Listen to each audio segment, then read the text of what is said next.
Lalu kenapa sih sufi itu suka berdoa kepada selain Allah?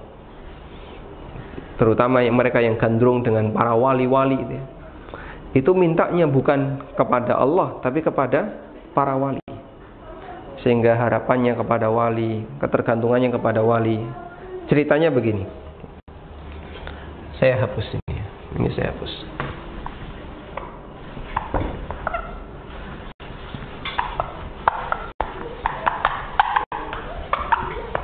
Baik, kita coba hapus dulu.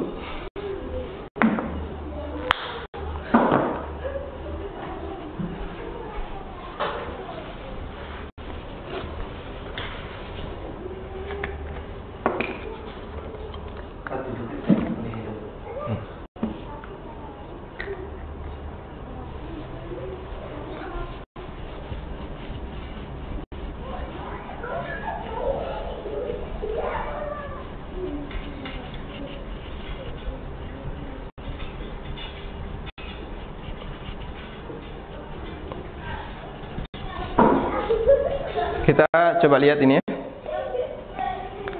Jalan ceritanya kayak gini. Allah Subhanahu wa ta'ala, zat yang maha tinggi, Allah ta'ala, Dia menurunkan wahyunya. Dia menurunkan wahyunya, dan ini umat manusia, ini hamba, para hamba.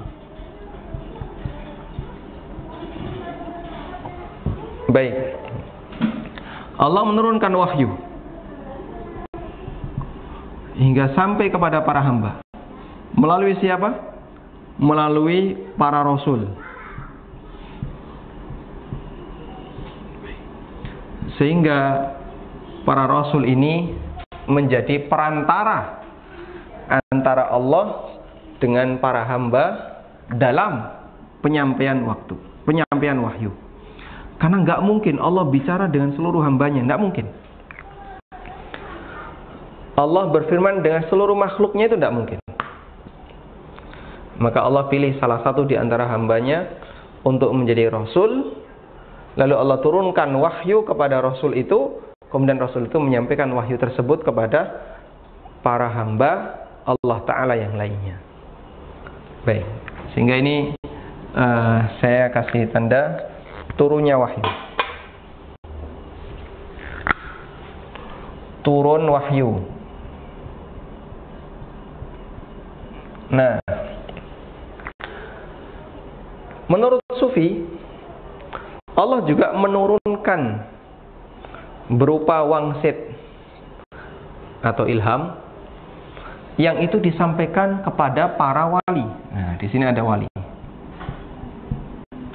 Wali, Allah turunkan ilham. Kemudian ilham itu disampaikan kepada para hamba. Maka wali adalah perantara antara hamba dengan Allah dalam penerimaan ilham. Sudah? Lalu mereka mengkiaskan, sebagaimana jalur turun itu melalui rasul, dan jalur turunnya ilham melalui wali, maka jalur doa juga melalui rasul, jalur pemohonan juga melalui wali. Itu kata mereka. Paham ya? Sebagaimana kita meyakini bahasanya kita bisa memahami wahyu melalui rasul, berarti rasul adalah perantara antara Allah dengan kita dalam penyampaian wahyu. Dan kita juga bisa mengetahui adanya ilham melalui nasihat-nasihat disampaikan oleh para wali, sehingga kita tahu kebenaran melalui ilhamnya para wali yang itu datang dari Allah langsung. Maka ketika kita memohon kepada Allah harus melalui para rasul dan melalui para wali. Nah, ini disampaikan oleh salah satu orang sufi, ya, An-Nabhani, yang disebutkan dalam beberapa, atau yang disebutkan dalam kitabnya. Mereka mengatakan inna mura'ata janibillahi ta'ala wal muhafazati ala tauhidihi innama takunu bi ta'zimi man 'azamahu Allah ta'ala wa tahqiri man haqqarahu Allah wa qad ja'alahumullahu subhanahu wa ta'ala wasa'id lana fi tablighi syara'i dinina fi tablighi syara'i dinihi fawasatnahum lahu azza wa jalla liqada'i hawaijina taba'an lahu fi tawsitihim lana fi tablighi syara'ihi. Allah telah menjadikan adanya perantara-perantara, yaitu para rasul, para wali, dalam menyampaikan agamanya. Para rasul menyampaikan agama, menyampaikan pendidikan kepada umat.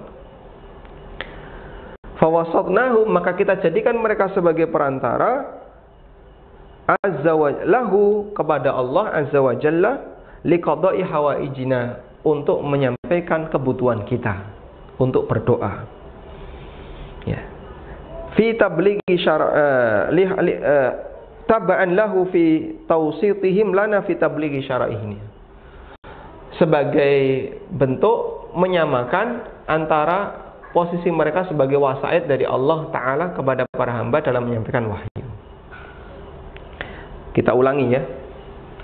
Allah telah menjadikan para rasul dan para wali menjadi perantara antara dirinya dengan hamba dalam menyampaikan wahyu.